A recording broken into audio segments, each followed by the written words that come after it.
Welcome to another episode of Open for Discussion.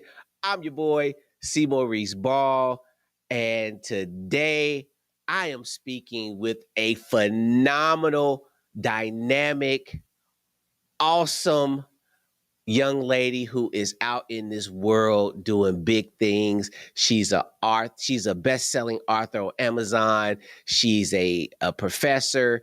She is a transformational coach. She is a counselor, and she's impacting lives on a daily basis. And I get the honor of speaking with her today. So you know what to do. Hit the like and subscribe button down there when it pops up. And without further ado, kick that intro.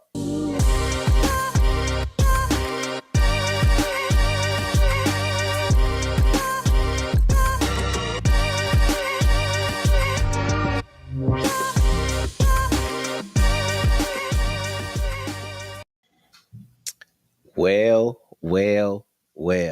I'm introducing to some and presenting to others. The doctor is in the building. Dr. Tanisha Guy. How are you today? I am awesome. I just love that introduction. I was like, ooh, talking about me? Okay. That's because you are phenomenal. Like I went through and I peeped you out. Like, you You know. Google me, I'm Googleable. Yeah, absolutely. I Googled you and I was like, oh, she was sitting on some information that she didn't tell me. So I had to go out here and find all this stuff. I was like, oh, look at her out in these internet streets doing big things. That is all right. So I normally have a funny story about how we met. This one is not a funny story, but how we end up meeting everybody was I was at an event that her cousin was at, and the event was the event. And so when her cousin got back, I had got a message that she was live, and I was like, oh, let me check her out. So I got on there and listened to her. She was dropping gems like a drunken pirate. So I was like, yo, I like what she's doing. I like what she's saying. I like her reach. I like her impact. So I just shot her a message. Y'all know how I do. I just ask people, hey, y'all want to pull up on the podcast? And mostly everybody says yes. She said yes. And here we are. I am talking to the doctor, Miss Tanisha. How are you doing? Like, what's going on in your world right now? I've learned to say everything and nothing at the same time. But yeah, a lot of things are going on. I have transitioned, or I'm in the transitioning phase of my career, and I'm just really excited about that. I've been practicing in the mental health field for the last 24 years. And even though I still see clients, I am transitioning out of doing clinical counseling, and I'm working as a coach, and I'm helping other women start and grow their businesses. So I'm just really excited about that. That's dope. That's dope. I am I'm excited to see people excited about making a transition. Normally that's something that's pretty fearful when people are trying when they're making life-changing moves like that. But you got this because you know this ain't your first dance at the rodeo, right? You Yeah, did I'm okay. I'm open for any and everything that comes, the failures, the mistakes, because those are the things that make you great. for sure. For sure. You can't be fearful of failing because you'll never do anything. Everybody that's successful out in this world done took one on the chin at least once. Mm-hmm. So Multiple. so yeah, you get up and keep it moving. So where are you currently residing at? I am in the DFW area of about 20 miles south of downtown Dallas. So Okay. D-Town is my Tejas. Are you home. are you originally from Texas? No, sir. I am originally from the south side of Chicago, and anybody that know, wow, hundreds is where it's at. Okay. South Side Chicago. I used to hang out in South Side Chicago. I used to go, yeah, I used to go to a it was a skate rink over there that we used to go Rink? to. Yeah, come on. Can you roll? What? Am I from Chicago? Did I just not tell you Okay. Southside?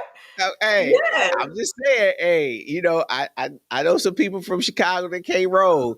And it was a Class A rib fan, tip class place B, over write there it that we down. used to eat. So come on. Hey, I got a pair of skates right now in my garage. It's about 25 years old. We Dang. we we get down on them things. So you're originally from Chi Town, South Mhm. Side. Yeah, So you got a little gangster in you.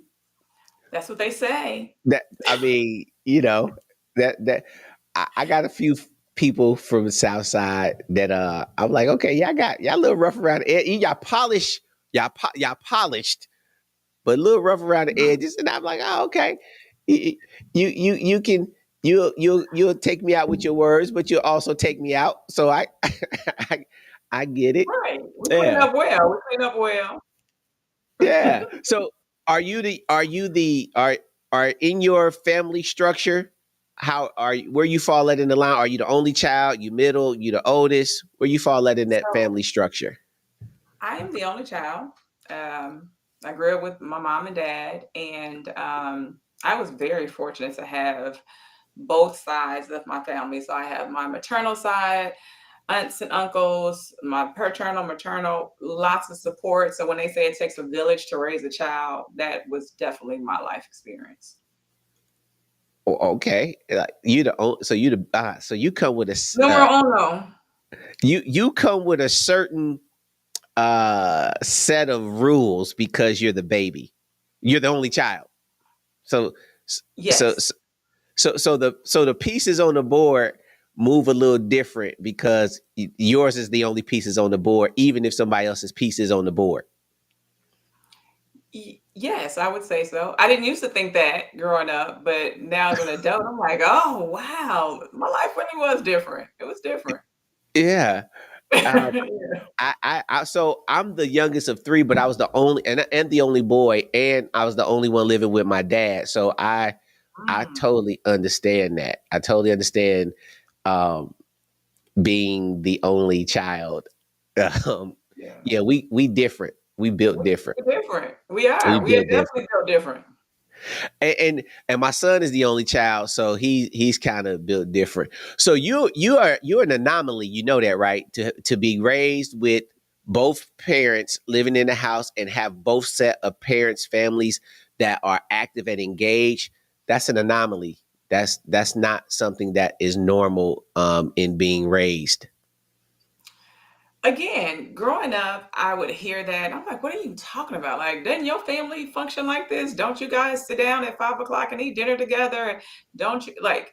I didn't know that it was an anomaly growing up. I really didn't. I thought that everyone's family functioned the way my family did. It wasn't until I was way out of college and probably in grad school, and before I realized my life probably wasn't the norm. Yeah. Nah, nah, it wasn't. But you know what though? In that experience, it gives you an opportunity to look back and appreciate and value how you was raised. Oh, oh my goodness. I tell my parents this all the time that uh, the adult me is just so grateful and didn't understand um, how much was given to me. And I'm not talking about just like a material items, but right, just the support and the love and being able to see both sides of my family and being able to see my mom and dad have a healthy relationship and what that looks like. What does it look like when they disagree and argue? I didn't understand the benefit of that, but now as an adult, I tell them all the time, I am so grateful that they showed up, figured out how to do it, right? Just learned it on their own. And because of them, I am who I am today. And that's amazing. Shout out to your parents. They did an amazing job. Now, as a young person, being the only child, was you a spoiled brat? Of course not. I was blessed, not spoiled. There's a difference. Okay. Let's okay. Let's let's break that down. What's the difference between being blessed and being spoiled? There is a difference. Whenever I tell people this, they kind of give me the side eye, like, what you talking about? And I'm like, okay, let me explain. Uh-huh. So to me, this is my experience, right? This is anecdotal. Spoiled is when you're given everything and there's nothing expected in return. That's spoiled. You just kind of keep getting and getting. Blessed is you do get some stuff, but there are expectations, and you're taught good work ethic, and you're taught to be accountable for your actions, and you're taught to treat people how you've been treated, so you pay the blessings forward. So to me, that's different than being spoiled, because I got some spoiled relatives and I know the difference. Okay. I could take that definition. I could see that. I, I okay. See, it makes Okay. sense, right? It does make sense. I mean, I can't rebuttal any of the things that you're saying because you attach work ethic, accountability, expectations. Yeah, I mean there's nothing that I can say to that. So being as a young person, not really understanding that like what was middle school like for you being like did you go to a did you grow up in a inclusive neighborhood, a diverse neighborhood, or a all white neighborhood or all black neighborhood? Did you go to school where you had to figure out your identity? What was that like coming up?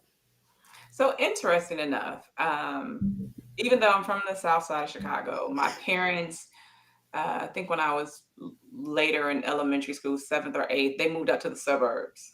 And so, even though they moved up to the suburbs, I continued to go to school in the city. So, I attended a private Catholic school for second through eighth grade. And it was right in the heart of Roseland. So, anybody that knows Chicago knows what Roseland is like. Okay. So that's really where I spent most of my formative years, was in the city. But when my parents moved to the suburbs, besides my family and another family, we were the only African Americans in the community. So it Okay. was a bit of a culture shock. Okay. Now, how was it for you going into that environment as a young person, trying to still figure out your identity, try to build your blackness, and how was that when you did when your everyday environment wasn't conducive for that kind of growth? So I would say it would be different if I went to school in the suburbs. So I continued to say, I went to school in the city until I graduated from high school. So I really didn't Okay. feel like I had to adjust because I still saw people that looked just like me every single day. I just came home and didn't see people that looked like me. And so I didn't necessarily have to adjust or shift to the cultural identity piece. I went to school and saw people that looked like me. I went to my grandma's house after school and saw people that looked like me. Okay. Uh, so it really helped me to continue to solidify my identity as a woman of color, which was very helpful because I think had I transitioned to a school out there, then I would have had to make some adjustments. Yeah, that's really tough. Um, we came out of a situation where my we landed in a space here in Indiana when my son was in seventh grade, where he was we're the 1% of this area, Hmm. and the school that he went to was, I mean, he was 1% of that school, if not 1%. less. You know what I'm saying? Like it was him and his homeboy on the basketball team, and then a handful of other kids. Out of the 747 kids that was in the school, it was 12 that was all minority, and then 27 that was, you would say, mixed. And Yes. add so I'm glad that you didn't have to experience, like, again, your story is an anomaly, like that is different all in itself, where you are able to grow up and connect to your identity, but also be in an environment where you are, educationally, you're not being deficient or deprived from anything because of the community. So that's No. that's all right right there. That's, hey, You were blessed. Yeah, I Truly, was blessed. truly blessed. Yeah, Now, when you was. transitioned when you like, what were some of the things that you fought through as a young person that you really didn't recognize until a little bit later? Like, did you fight with the insecurities? Did you fight with the trying to fit in? What was some of your obstacles that kind of forged and shaped you as you started to navigate and matriculate through school? So interesting enough, I kind of experienced those things really young. I was definitely in elementary school, and so my dad is probably my complexion, maybe a little darker, and my mom could probably pass for a Caucasian woman. And so, in elementary school, sometimes kids can be cruel. And my parents were supportive of everything. And so I was on a cheerleading team, I played sports. And so they were at every event. They were always at the school supporting me. And I remember when classmates would see my parents, they would say stuff like, "That's not your mama. You adopted." And as a kid, you're like, "Wait a minute, that is my mama, right?" But, 3rd, 4th grade, you're hearing kids tell you that you're adopted because you don't look like your mom simply because of the skin color, even though we look alike, but our complexions were different. And so I think early on, I kind of struggled with this whole complexion. So they would follow that up by saying, "She is so pretty." And I was like, "Well, what you trying to say?" Like, she's not my mom because she's pretty, and that means I'm not right. Like all sort of mean things that kids would say.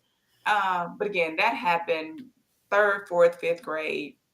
And so, one of the things about my parents that I can say, again, so grateful for them, is that they have always reinforced in me that I am gorgeous, I am magnificent, I can do whatever it is that I put my mind to. And I remember hearing that as early as I remember hearing words.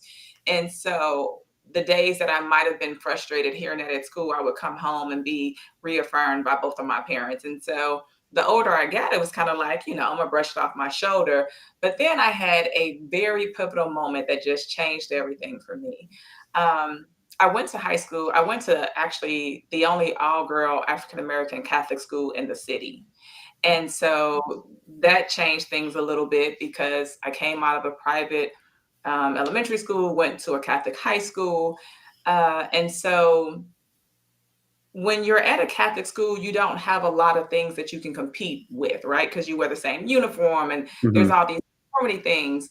But I would do the total opposite. I would show up with like hot pink stockings, like I was going to be unique. And I didn't care what people said because it was who I wanted to be. And School Days came out and it changed my life. I tell people this story all the time. It is probably by far one of my favorite movies. And one of my favorite scenes is when the Jigaboos and the Wannabes had their dance competition. Uh-huh. Prior to School Days, I'm a jigaboo, right? But I may not like being a jigaboo because School Days ain't came out. I'm a jigaboo at this point. But then School Days comes out, and all of a sudden, this light went off. And I was like, "Baby, I'm a jigaboo. Yes." And she's loving it. And so my senior year, we did a reenactment of one of the scenes. Baby, when they was like, "Who wants to be who?" I was like, "Jigaboo all day, sign me up." And I just remember that experience being pivotal for me because up until that point, obviously I had some concerns about being a dark skinned woman or at that time a dark skinned teenager. But after School Days, I loved everything about my skin tone. I embraced it. I empowered it. It's like, this is who I am. And so I realized that there are a lot of my classmates who didn't embrace it the same way. And I went to school in New Orleans. And oh my goodness, I don't know if you know about Louisiana, but colorism is real. Mhm. And it Mhm. is definitely real in New Orleans. And so my freshman year, I was exposed to a whole world of individuals I had never encountered before, Creole people. Like, who are you? What are you? And so And being in Louisiana, there was a distinction between light skinned blacks and dark skinned blacks. And there were some towns in Louisiana where they just didn't intermingle. And this was in the 90s. And so some people would give you flack about being a dark skinned woman. But if you were quote unquote a cute dark skinned woman, you could pass, right? Even though you didn't Mhm. pass the brown paper bag, if they deemed you to be a cute girl, then you're okay, right? And so I was so glad that coming out of high school, I didn't struggle with the color issues anymore. Because had I still had those issues, it would have been difficult for me living in Louisiana, but I didn't. So, Well, again, like you are built and wired different because to experience what you experience at such a young age and be able to process and then apply and put an application towards that is crucial. But you said some things that I just want to revisit, and I want you to just kind of share how important do you believe this having two parents in the house is how important was that through your year? I mean, like you said you came home, and this is right here is the creme of the creme. You came home and was affirmed mhm, by both parents in the house. mhm, So by the time you got ready to go back into the world, your parents had already equipped you with shields and right. swords and all kind of stuff to be able to go out here and battle and be confident and secure in who you are. How important do you think that? How important was that in your development? If I had to rate it on a scale from 1 to 10, it would probably be 100. It made all the difference in the world having both of my parents in the home. Because it's one thing to get affirmations from someone who looks like you, right? Your mom. But it's another thing to get affirmations from a father. And so I never felt the need to seek out validation from men or little boys because the validation was given at home. I didn't feel like there was something missing and I wasn't loved on, that I needed to go seek out these unhealthy relationships. Like I learned how to have relationships from the relationships with my parents. And so it was my dad who taught me this is what a healthy relationship looks like. And it's because he created that relationship with me as his daughter. So I kind of had these expectations of this is what you should accept and this is what you should not accept. um, and understand that it didn't mean that I was being unrealistic or that I was asking for too much, but simply this is how I've treated your mom. So understand that this is what you also deserve in return. So it made a lot of difference. It was the difference in college between finding yourself in some unsafe situations because a guy told you were pretty for the first time, Right. right? Yeah, so because of that, in college, I lived I lived in an apartment by myself. So You did what again, in different college? Hold on, experiences. hold on, hold on, hold on. You try to skip past that. So in college, in another state, you lived by yourself in an apartment Right. from I day drove to one. college. My From day parents one. drove with me. You're right. Oh, yeah. I Okay. drove my car Yeah, down to we not college. we go. We not gonna say that's spoiled. We gonna say that's blessed. Okay. Again, looking back on this now, I get it. Back then, you know, so yeah, I lived by myself and the things that I would hear from my friends, like they would go out and spend the night at these guys' apartments or in their dorms. And unfortunately, things happen that just probably shouldn't have happened to them.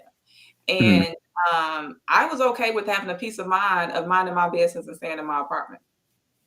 Like I didn't need the validation from somebody else. That again led to some very unfortunate situations with some of my friends and classmates. I'm telling you, it- the pieces are. the pieces that you're laying on this board right now are so crucial. Like, you remove one of these pieces and your life is totally different. But Oh, the pieces at how they were laid out. I'm gonna go on a side note real quick. She talked about school days for y'all who are millennials and Gen Zers. Um, you need to check out School Days. It is a classic. It is definitely a classic. You'll see all the current stars in that movie. It's a Spike Lee joint. So go watch School Days, and you can kind of see what she's talking about in that particular scene, which is a iconic scene. It's a classic scene, and it'll revolutionize your college experience. it will. So, That's why but some people went to college. hey, I'm telling you, school days. Well, I ain't gonna even get on that because we'll talk about this a little bit later on when we talk about some in a few more minutes. But like the parent piece. I work with a lot of students, and I've been working with young people for a long time. Actually, even some of the older people. Most of my friends, even I didn't come out of a two-parent home. So you find a balance. It's going to be off balance. Fortunately, my situation was my dad was sensitive, so he wasn't that hardcore hard dad that was like, you can't cry, you can't be tough, and all this other stuff. So I got some sensitivity from him. But when I look at my friends, most of my friends outside of one, no, two, only had one parent. And Mhm, most of the time they were raised by single mothers. mhm, And so when you talk about having that male presence, that male affirmation, that male validation, your dad set a bar. He set a standard. And anything lower than the standard just wasn't appealing to you. Like, that is so important. I see young ladies right now that that don't have that piece, mhm. and they out here wilding. Yeah, who was the, comedian? Oh my goodness. Chris Rock said that, every man's nightmare or every man's goal is to keep his daughter off the pole, right? And so I think whenever I hear him say that, I'm like, he's saying it as a joke, but that's the reality. But what happens when the little girl doesn't have a man in her life? She doesn't have any male influence, right? What does that look like? And so, as I say, as an adult, I understand the impact that it made having him, and not just having a man, right? Because you can have a man in the house, but that doesn't mean For he's a good sure. father. That's a good husband. But when I say my dad is phenomenal, right? They broke the mold, and by no means is he perfect, but he's definitely a good dude. Well, I mean, present and active is it neutralizes a whole lot of stuff Mhm, as a male being present and active. That changes. That's a game changer, and it allowed you to not experience a lot of the stuff in your teen years and early in college that most of these young women where they get the trauma from. Like, mhm, a lot of that stuff is from lack of one or other parent, and then it produces situations that produces trauma. mhm. And wow, I mean, like, I'm really, like, really impressed with your I need to get your people on here and talk to your You do, parents. you really do, because I don't know how they knew how to do this stuff, but they figured something out right. They really did. And so, how long have they been married? My parents have been together since they were 16 and 17, and I'm 48. Wow, So, I don't how many years have they been married? A long time. a long time. Yeah, after after about 35, 40, you just kind of they all just blend in together. Yeah, like a long You're like, time. Yeah. we platinum status, so it don't even matter. Like, you see one, you see the other, like, the yin and the yang. That's exactly what they are. So in that, so you had great examples. You had great examples of a married couple. You had two solid parents. You had a dad who was affirming. You had a mom who spoke life into you and was an example of what the power. Or I'm pretty sure your mom walks in meekness, which is strength under control. So I'm pretty sure she's a meek woman, and you picked all those traits up. Now, I know it sounds like off of that, it just sounds like everything was all good though. Like I'm pretty sure at some point in college, at some point in this in these years, there's a detour, probably in college, that kind of caused you to, rethink some things. Did you experience any of that in college? No? So let me see. You know what? I would definitely go back. If I go back in time and relive college, I would do it all over again because it was phenomenal. But and this really wasn't a detour, but this is where, when they say there's a fork in the road and you choose which way to go. Mm-hmm. So I'm gonna say this and you're gonna be like, really? Again, this is my norm, right? So I didn't work in college, right? And my junior year, um, someone or several people kept asking me if I worked at this place. And I was just like, no, I don't work there. I don't even know what this place is. But there were so many people asking me. So I finally said, well, let me drive up to this place and see what is it that you all keep asking me about. Well, I got to the place and I was like, clenching my pearls, like, no, no, why would they think I work here? And the name of the place, I'm going to go ahead and say, it's called Shishi's. Uh-huh. You can probably figure out from the name what type of establishment this was. And I was just Uh-huh. like, why would they think that I work here? I'm nosy. I just want to know. So I go inside, like, let me see. Is there anybody here that looks like me that works here? And so as I'm looking around this place called Shishi's, the person who owns it was like, "Can I help you?" And I was like, "I don't know. I'm looking for somebody." He was like, "Who is she?" And I was just like, "I don't know. Does she look like me?" And he laughed. I laughed. He's like, "Are you really looking for someone?" And I was like, "Yeah, I am." And then he was like, "Well, we have an opening." Again, I'm a junior. I'm not working. I'm enjoying life. And he says, "Well, we have an opening." And I was just like, "An opening for what?" Because based on what I see, that's not my cup of tea. And so he's like, for whatever you want. And I was just like, for whatever I want, where is this going? And so I was just like, no, I don't want that. But if you have something else available, I'm interested. It's the summertime. Humor me. And he was like, oh, well, you can be a waitress here. And so I said, oh, yeah, I can do that. Right. I get to keep my clothes on, right? Because I can't do that.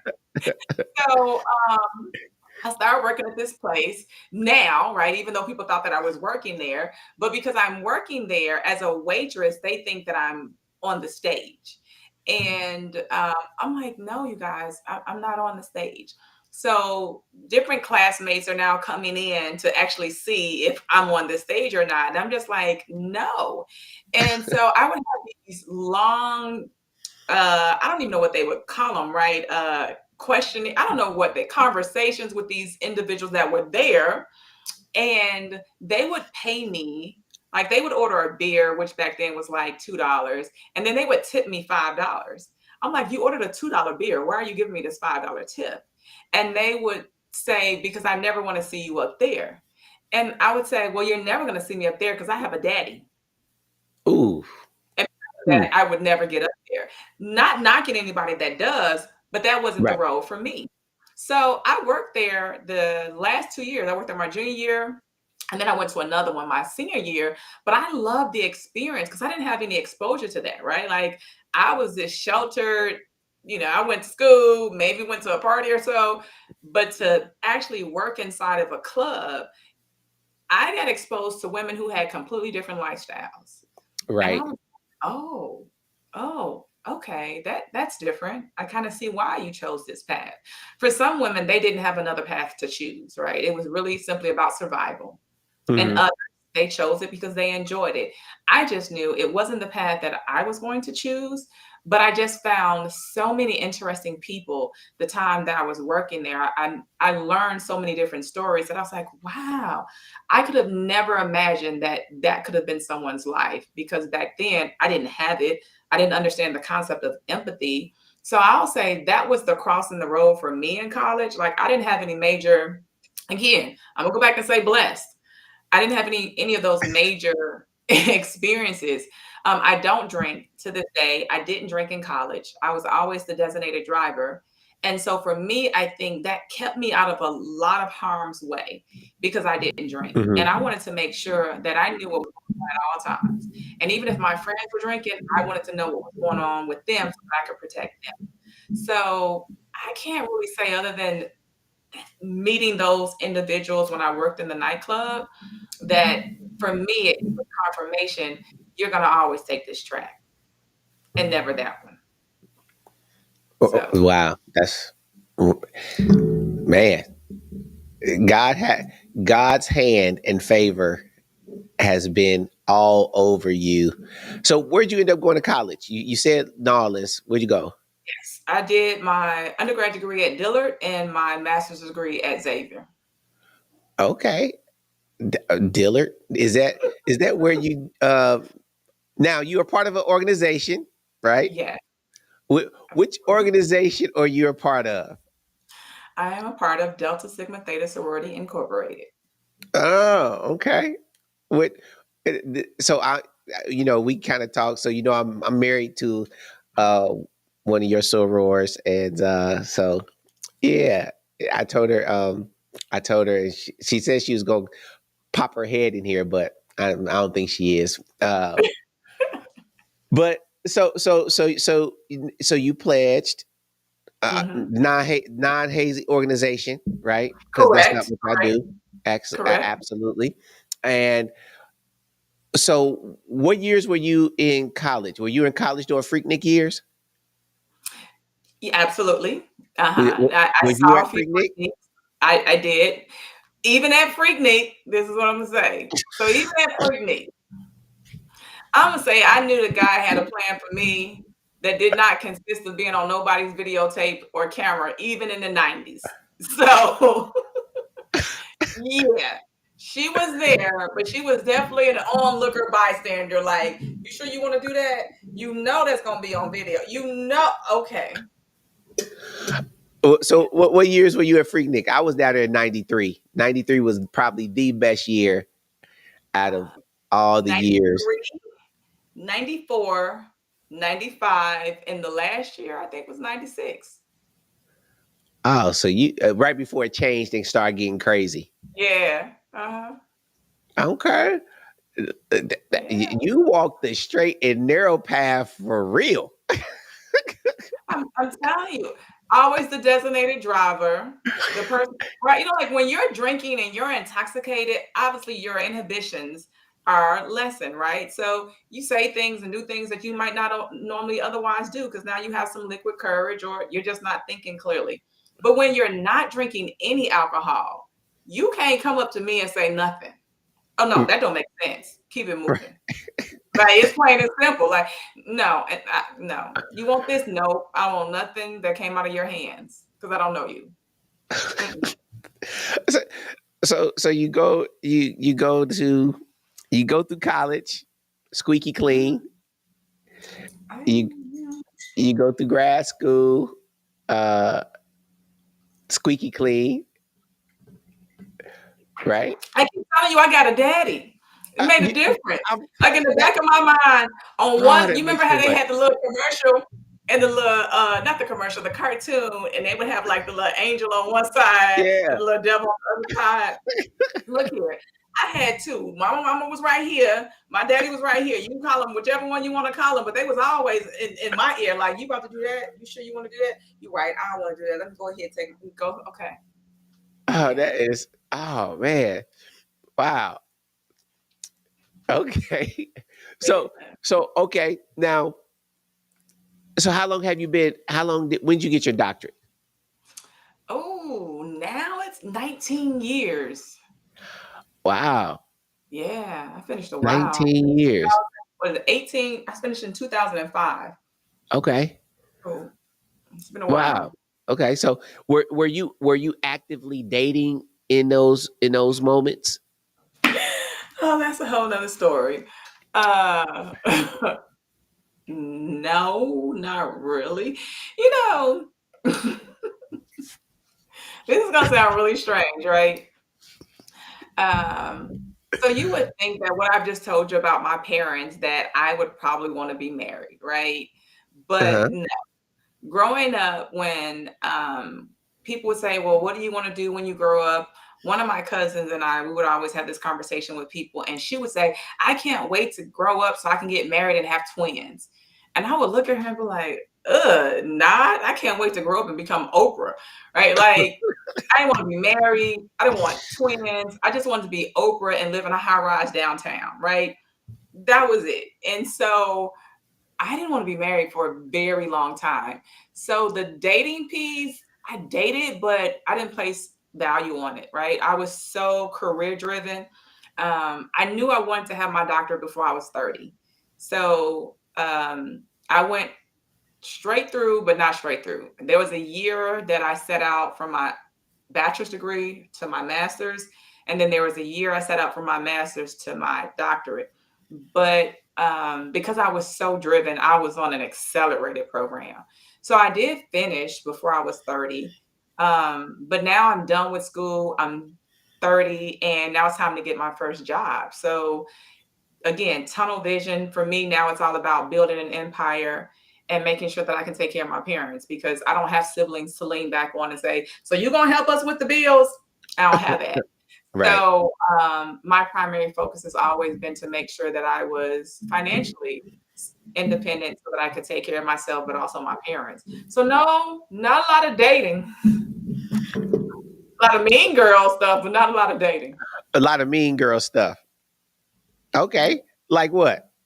Um, so on my lives, I've talked about being a reformed emotional terrorist, and I own that, and I'm fully aware that in the past I have not probably, I've definitely said some things to men that I shouldn't have said. Um, but again, I didn't value them. I didn't value relationships. So I was definitely probably an emotional terrorist. An emotional terrorist. That is the Absolutely. first time I've heard that term, and I mean, I know, like, explain that so that people can get an understanding of what you mean by that. I understand, but it's the first time I heard the term, but I understand it. But somebody else may not understand when you say an emotional terrorist. Was it only directed towards men, or was it towards everybody? No, it was to men. And I can't take credit. The term came from my friend Steve, who would tell me that I was pretty much an emotional terrorist. But it was how I engaged with men in general. It didn't have to be in a relationship. It was just in life, right? Because I think my mom and dad wanted to make sure that I was independent and I could take care of myself. All the things that I might have normally needed to call a guy for, I knew how to do, right? So if I got a flat tire, I'm gonna change my flat. If you pull up and you're like, oh, let me change the flat tire for you, I'm like, I'm good, go away, I don't need you, right? Maybe something along those lines may have been. Or, if I was talking to a guy and he might have said something like, you don't make time for me. And I might have said something like, and I'm not gonna make time for you because you're not important to me. You know, Oh, things that I would never say today, but I'm just saying. And it might not have been that polite. It might have been a little bit harsher. But I'm just saying that's an example of the old emotional terrorist. so, but what brought that on? Like, if you had a great relationship with your dad, what made you anti man? To be, I mean, what was it that sparked that? So the running joke with people was always that I was a man in a former life. Now, I don't know. I just So this is, you know what? I'm gonna say this, but this is gonna be hard. Um, I used to be one of the women who would say, I don't need a man. Now, let me say this. Prior to 2005, that was me all day long. I don't need a man. I got a daddy. I don't need a Mhm. man. I got parents, right? Like, I can get on the phone and call them right now. They will jump on a plane wherever I am and get to me, right? That was my mentality. I don't need you. I'm good. Like, I've been living by myself since I was 18. Go away. What you gonna do for me? I drive my own car, live my own. What you gonna do for me, right? I don't need you. Um, those would be my words. Probably a little bit nicer. Harsher. And so I did this research study. I was teaching at a university, and they said you need to do research. And I was like, oh, what do I want to do research on? And I was like, you know what? I need to do something that I'm really interested in, relationships. And the reason why I selected relationships, because everywhere I went, people were always talking about relationships. If I was somewhere at work, if I was at a restaurant, if I was at church, everybody's talking about relationships and the lack of, or what's wrong with them. I said, so I'm gonna look at African American relationships. And I wanted to know, why weren't African Americans getting married at the same rates of everyone else? So I did a 5-year study, and I did focus groups in 5 different cities. So it was a focus group with all women, all men, and I asked them the same series of questions. The first question was, how would you describe relationships in the African American community? The study was done with individuals in New Orleans, Dallas, South Carolina, um, Philly, and Chicago. The results were the same. Women across the board said things like dismal, bleak, non existing, depressing, I can't stand it, I don't like it, and the list went on. Men would say things like, oh, there's a problem. We know there was a problem with relationships. Right. And so as I continued to ask the questions, this came up in multiple states, up in upstate and in New Orleans and in Texas. I forgot the groups in Texas. The guy said something like, the only thing that men really want, because we're simple, is we want to be needed. We just want to be needed. And they said the problem is Black women don't need us. Now, in my all women group, all women across the board, didn't matter what state we were in, women continuously said, I don't need a man. And I thought, there's a disconnect. And that's when the light bulb went off for me. And I saw myself in the participants, and I didn't like it. And Mm. I thought, how can you not need somebody? Like, everybody needs somebody. And that's when I started my shift and my transition. And I became more reflective. I stopped being the emotional terrorist. I understood what was really impacting relationships in the African American community was that we are just not on the same page. Women are taught to be independent and self sufficient, but as a result of that, they're not taught how to love a man. Men just want to be loved and appreciated, but they're not receiving that from the women, because most individuals, as you said, are being raised in single parent households with very independent mothers. Um, so that was my wake up call. That's what made me say, you know what? Maybe relationships aren't that bad. Maybe getting married may not be that bad. But I still didn't have a desire in my 30s to get married. It wasn't until much later that I was like, oh, doing life by yourself is difficult. Who said you Right. don't want nobody? You don't need nobody. Somebody sign me up for a husband. Where can I go get one? That's a crazy perspective. Having a great example, though, Yeah. like having a great example of a loving relationship to be anti-relationship. That's crazy.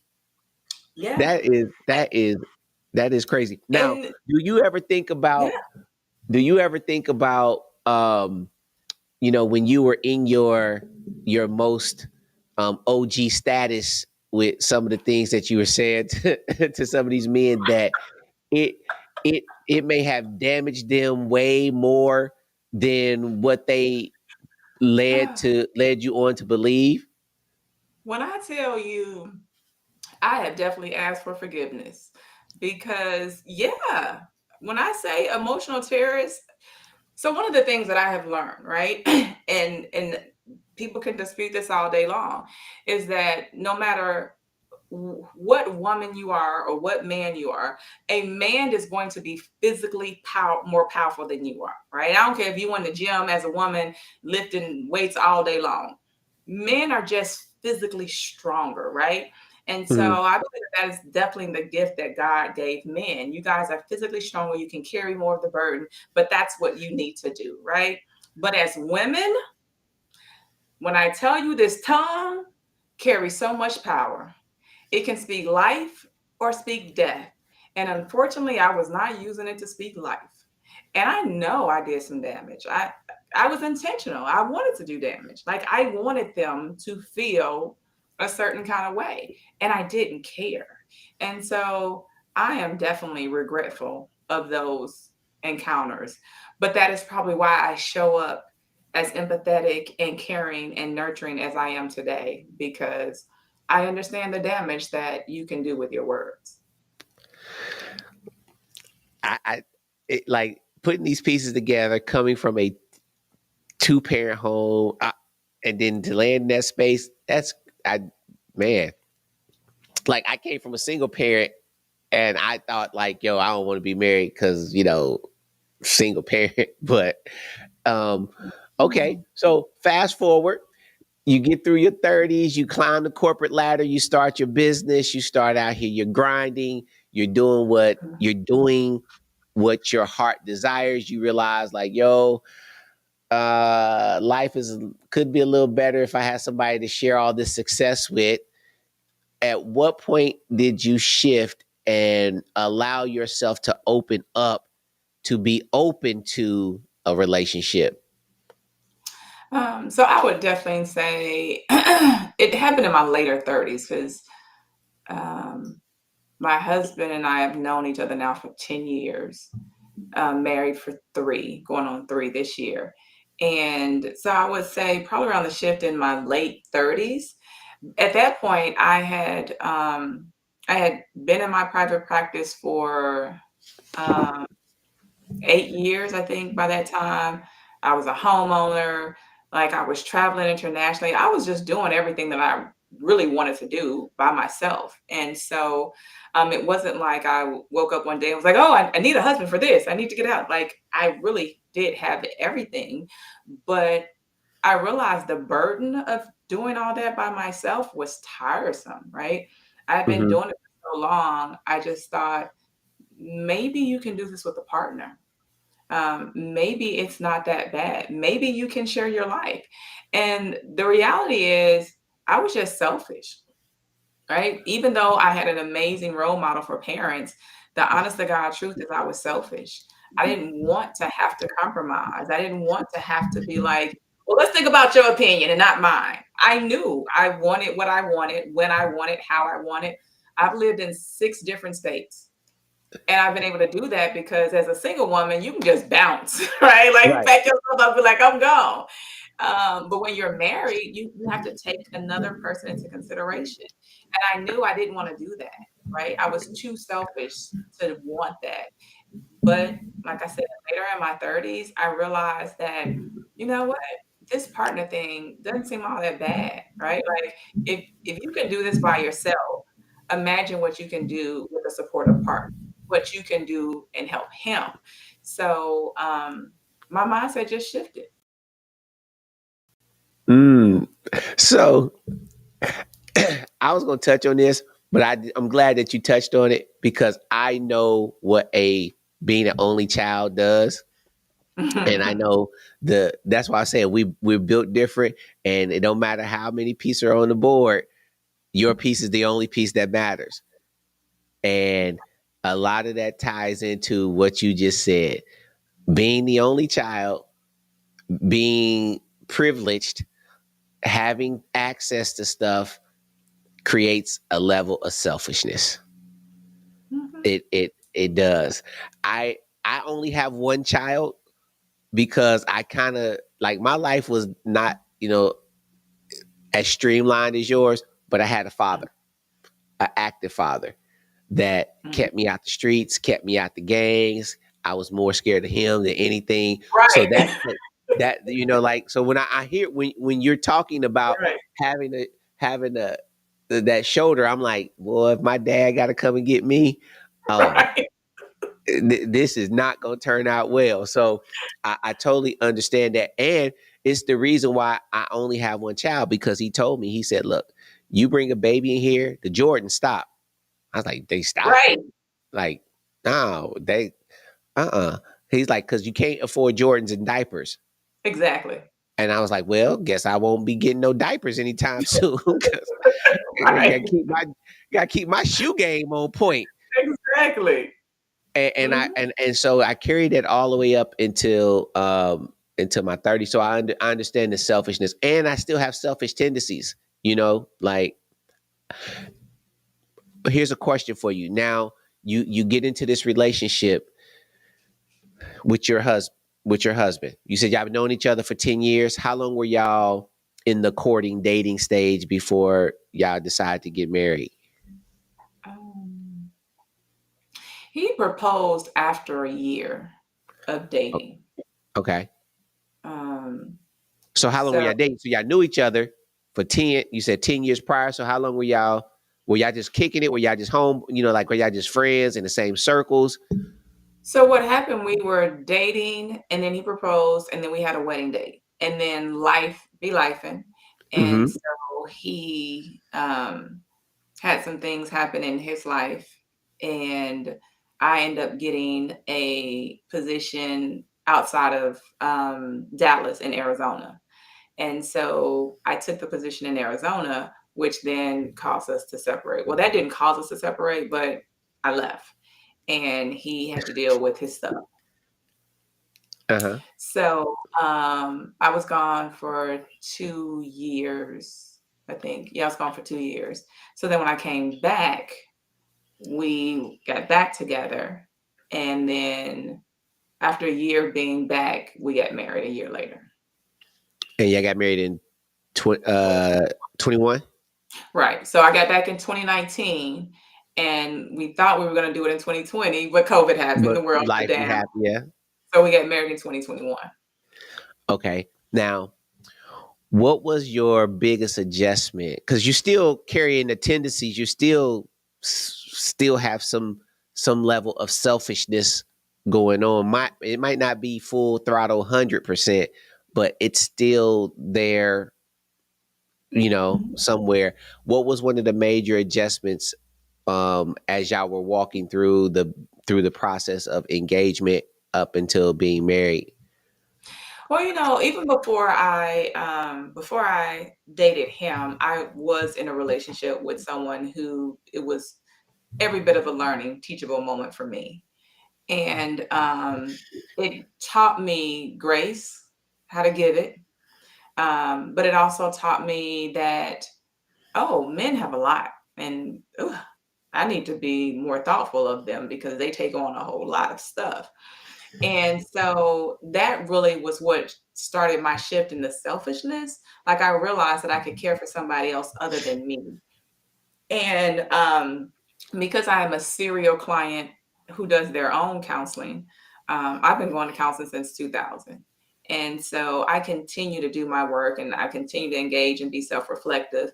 And I think that has helped me just be more mindful of how I show up in relationships with people in general.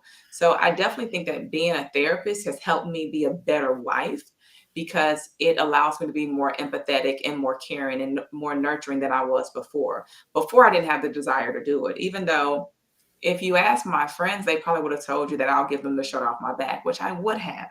But that's different than living with somebody and sharing your life with somebody, right?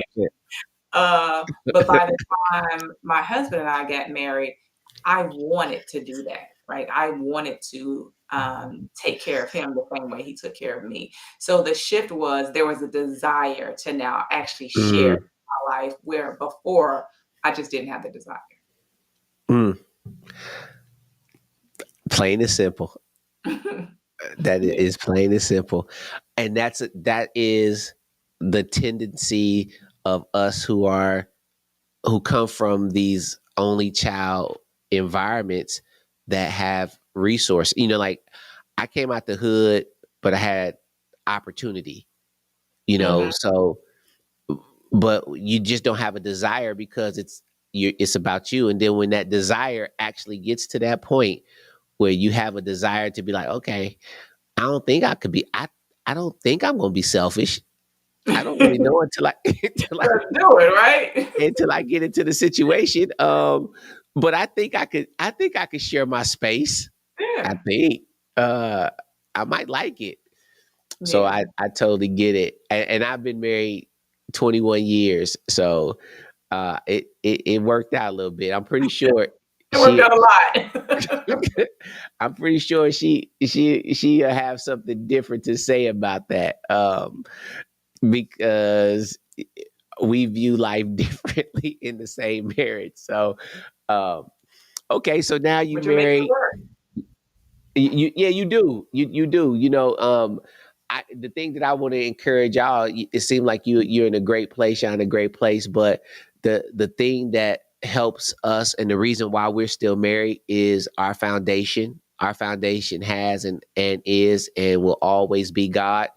The moment that it's not that, we out because um I'm too selfish, right? The only reason that I'm able to stay in this relationship is because of the grace of God and my commitment to God.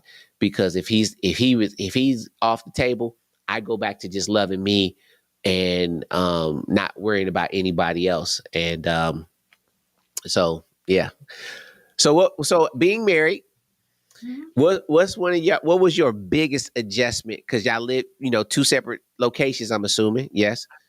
Yes. And what was the biggest adjustment coming into one space?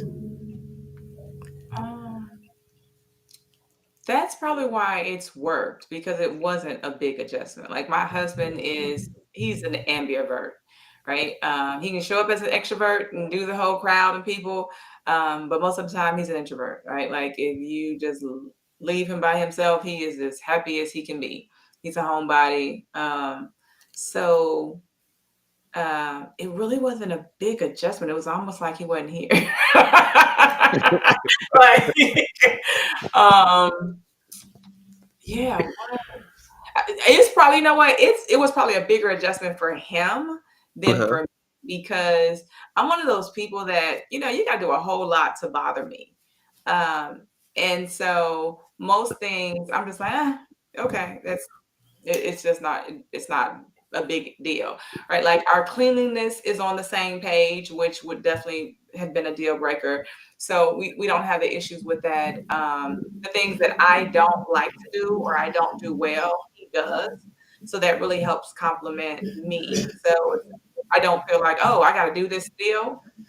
Um, yeah, so it really wasn't a major shift, other than, just being more mindful that there's someone else who has feelings and what their day is going like, and that wasn't too major. So I definitely think I've been fortunate enough to not have had us move in together and be like, oh my God, you done turned my world upside down. I can't do this.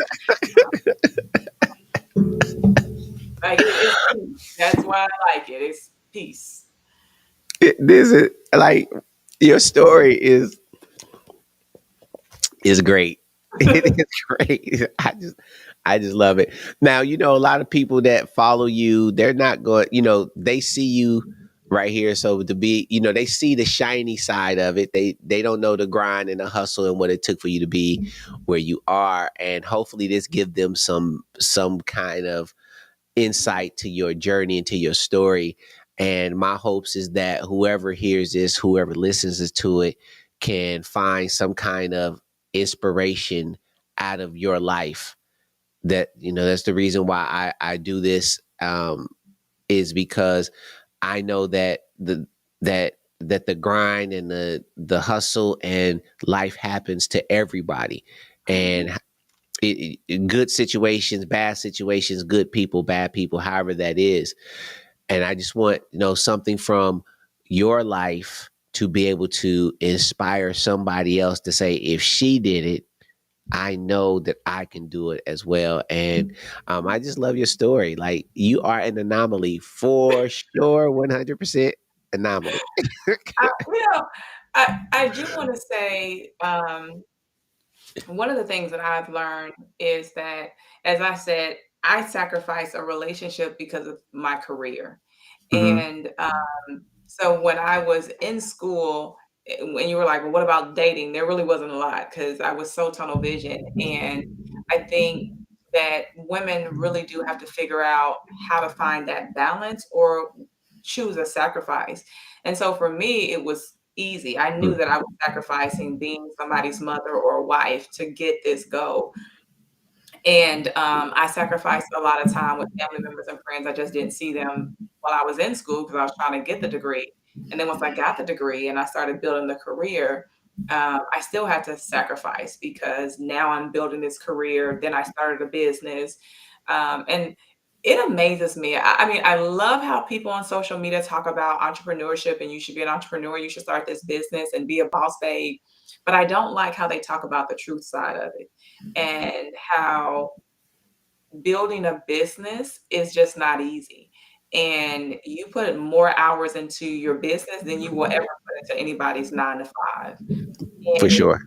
you're married or trying to get married, you have to sacrifice one of them, right? Like, I don't know how you build an empire on the business side while being a mother and a wife. Some place lacks, and it's not your intent, but you have to be willing to determine, I'm gonna make this sacrifice here for this amount of time to get it here, right? It looks like not sleeping a lot, juggling multiple things. And since I started this business, I see the difference in when I started my practice because I was single when I started my practice, so I could stay up all night. I could hours working. But now I'm more cognizant of not staying on the computer till 2 in the morning. I have a Hmm. husband I should spend time with. And so you really have to be able to say, this is going to sacrifice here so that I can get the greater good here. And if you're not willing, I don't know what that looks like. I really don't.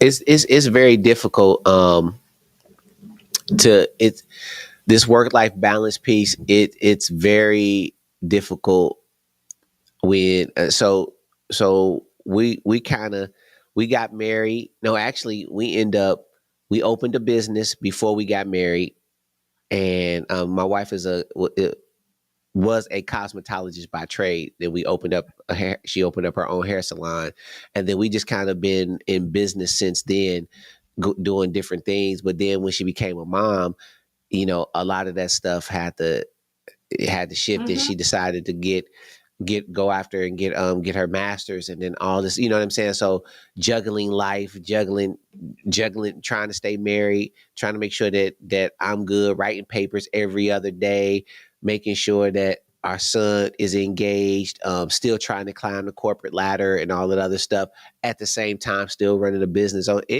it's a beast, and I would love to introduce you to her so that Yeah, let's talk. y'all can talk. But yeah, it's definitely it is definitely not easy.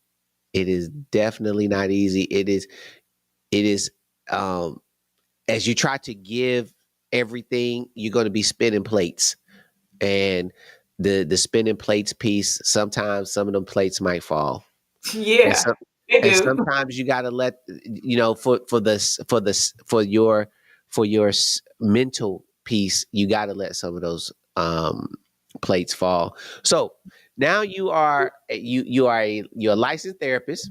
Mhm, You are a professor. mhm. You are an amazing author, which I'm gonna put all this stuff on the screen here shortly. And you are now transitioning into coaching. Yes.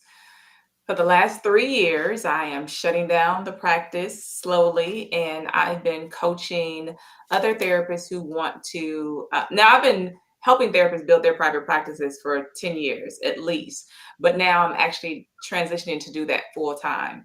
So therapists that want to start their own private practice, I'm coaching them through that process because I didn't have anybody and I was just making a whole lot of mistakes and spending a whole lot of money that I didn't have to spend.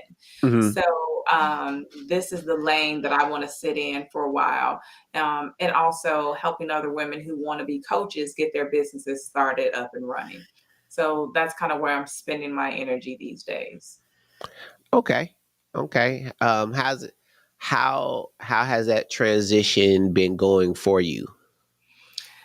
Oh my goodness. I wish I could say it's been easy, but it has not. What has been the most challenging for me is when I started my private practice, it was in '08, and I didn't use social media at all, right? I just started using social media personally on a personal level in 2019. I didn't have a fingerprint on social media other than a business website for my practice, but socially, I didn't use social media. And so since 2019, I've been learning how to maneuver this social media platform. And I do understand the importance of navigating your business on there, but I didn't understand the challenges and all the Hmm. different systems and teaching it to do this for you and automate your business. That's completely foreign from what I needed to do in my practice. And so in my practice, my modality was one on one counseling. But in this group platform, I get to work with groups. I get to work with multiple women at one time. And so it's been a challenge just really shifting my mindset to what this looks like and doing more virtual trainings and engagements than face to face. Just learning how to really market my business online. Um, Hmm. I've been spending the last 3 years trying to figure this CRM system out. And oh my goodness, it is so challenging. I'm just like, Yes. you need a tech brain because I'm a therapist brain. It don't function the same. So Right. there have definitely been Right. some challenges, some late nights, but I've had some wins because women are starting their practices and they're seeing clients and they're living on purpose, and that's what makes me excited. That's dope. And I think that you reach you're touching people, and however big or how small, when you jump on your live, the things, the content that you're putting out there, it's still changing and transforming lives. I know you Yeah. have a focus on mental health, and I know you're doing some things with men's mental health. Um, what made you want to be more of a advocate for mental health and more so men's mental health? Um, So I think that even in 2024, we still do not focus on our mental health the same way we focus on our physical health or our spiritual health or our financial health, right? But it's one of the five wellnesses. And so I feel like I still need to continue to advocate for mental health because I think people believe that mental illness and mental health are the same thing, and they're not, Hmm. right? If Hmm. you're taking care of your mental health, then it can prevent you from having some mental illness. But because I think people equate the two together, they don't want to talk about either of them. But it's important. The reason why I'm so passionate about talking about mental health issues for men is because in my practice, I see male clients either individually or in couples. And I always think it's surprising when wives and girlfriends will say, well, my man don't talk to me. And I can't get him to shut up in therapy. And I'm just like, what you doing, boo boo kitty? Because they talk. They talk, right? You And do. so I've learned that it's not that men don't talk, but why should a man talk to someone who hasn't created a safe space for him? And when he did show his vulnerable side or his insecurities or what she thought was a weakness or just his emotional side, because maybe he cried, then he was criticized by it. He was ridiculed for it. He was belittled for it. So I think that taught him to never do it again. So now Hmm. these men are in these relationships and they don't feel emotionally safe. And I think everybody should feel emotionally safe. Women want to feel emotionally safe, but men want to feel emotionally safe as well. But as I stated, I am a reformed emotional terrorist. Right. So The emotional. I, I know what we do. And we've done a lot of damage to men. And trauma shows up differently for men nonetheless, but they still have trauma. And so I think more women have these safe spaces to go talk and heal and deal with their trauma than men do. But because of men's past traumatic experiences, they're showing up as absentee fathers or toxic husbands. And so Mhm. I just really want to be able to be an advocate so that men know you can do your work and you can show up as a better version of yourself and you don't have to suffer in silence. That is, I think, is very much needed as a man who have um, a, a a safety net of friends that I can talk. I was in a conversation with another coach and therapist, and I said, I have 40-year relationships, 20-year Mm, relationships, 10-year relationships, 5-year relationships, 1-year relationships, 6-month relationships of men that I got in my circle, and I'm like, if I'm going through anything crazy, that I got enough years of combination of friends that I can talk to, that mhm. I can have a safe space and not be judged for what I'm saying. And like you said, when you're talking to these men and they're talking to and these women are saying that they don't talk, a man will shut down on you Yeah, with the quickness if you weaponize his yeah, vulnerability. The moment you take that joint and you turn it into a weapon, you ain't gonna get nothing out that dude no more. ever. That relationship, for the most part, is going to be emotionally dead because Mm, he's not going to say anything. But I'm glad that you're advocating for that, and I think that there needs to be more people and more spaces. And I think we kind of mentioned this before we got on, is that it's not that there's not a lot of spaces. Men have to be to a point to where we are able to know that we can go and sit down and not be judged or ridiculed or put down because we have these emotions, you know. mhm. Um, and again, like I said, my dad did a great job of saying, "Hey, you can cry. It ain't nothing wrong with crying, and there's nothing. You don't have to be this tough dude, and you don't have to suppress everything and all this other stuff." So I became a copy of that, which my son, I give him that safe space to be able to express himself and, um, let him know that we ain't got to be tough. I need you to be emotionally intelligent. Is what I desire. Um, so so you out here doing big things in these internet streets. Right. You out here doing major, major work.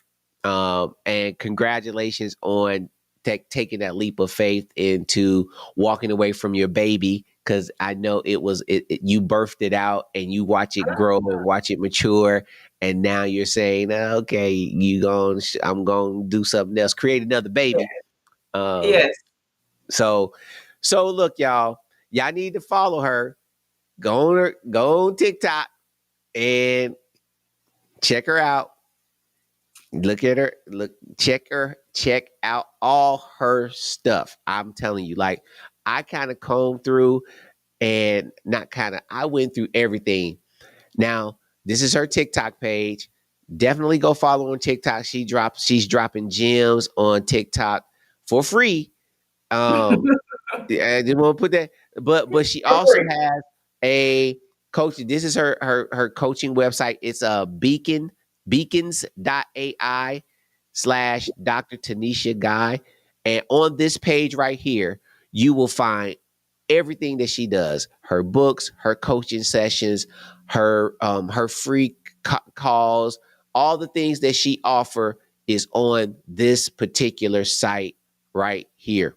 Now, I told you she was a best-selling author, and she out here in these Amazon streets as well. So for those who have a desire to want to start a private practice and you just don't know where to go and you spinning your wheels, you need to jump in and go cop her book right now so you can follow the blueprint so that you can actually have a successful practice. Now, again, if you want to talk to her because she's already done it, jump into her coaching sessions. Why? Because it's important that you be coached.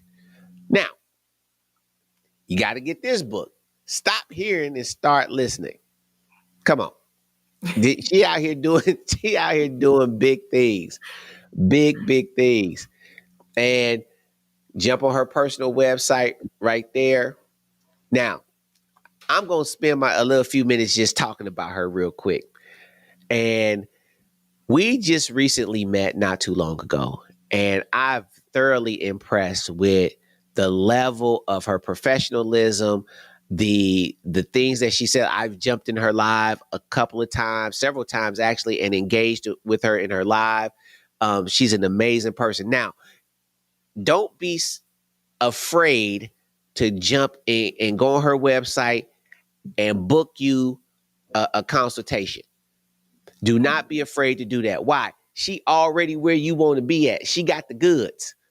We got to stop being so fearful and not trusting people that when we see somebody that's where we want to be, we got to reach out to them. If you can't personally get in contact with her, read her books. That's just as good as reaching out to her. That is, she's putting her life in these books. She's putting her life in her materials.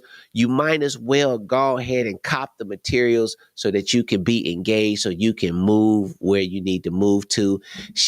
This coaching business is going to be phenomenal. You want to get in right now on the ground level, because a year from now, what to say, yesterday prices ain't going to be, I'm just saying, you know, yesterday prices ain't today prices. So That is you better true. get in on the ground level before you reach out to her, and it's 5 or 6 zeros for her time. I'm just saying. Uh, but I love what she is doing. I love the space that she's in. She is a phenomenal person, even though I just met her shortly. I have great discernment, and I know she's out in these streets touching and changing lives. And I just appreciate her pulling up to hang out with your boy for a few seconds. So Yes. I got one question for you, one last question for you. Mhm. And you can ponder this question. What is something that you didn't pay attention to early on that you had to learn the hard way as you got older? Ooh, wow. Um, you know what? I didn't pay attention to what it meant to have the spirit of discernment Mm, early on. My grandmother would always talk about the importance of having the spirit of discernment and right? But as an adult, I value that. I I spend more time now determining who should be in my presence and who shouldn't, because all people aren't good people. And I hate to say that. And all people don't mean you good. And I think if I would have learned that earlier, um, maybe there would have been some encounters that I would have had with people where I thought they were in my circle, they were in my corner, they had my back, only to find out that they didn't. So I would definitely say um, I value now having the spirit of discernment and paying attention to it. When I was younger, I didn't. mm. That spirit of discernment, boy, it'll keep you out of a lot. It'll keep you out of some bad relationships. That's Yeah. great. At that's great advice. The spirit of discernment. That the spirit of discernment. You have anything else you want to say to the people? I just want to say thank you for inviting me to come on. We had that conversation. I was like, "Oh yeah, this is my energy. I can do this. This makes sense to me. This aligns with my vision and my purpose in life. So yes, I can come on." So thank you for creating this platform to give others an opportunity to meet the people that come on your platform. Because without people like you and other individuals, people like me become the best kept secret. So thanks. Mm-hmm. Mm. Well, You heard it here first. You've been chilling with Dr. Tanisha Guy and your boy C. Maurice Ball. I love you like a play cousin, and I'm out. Peace.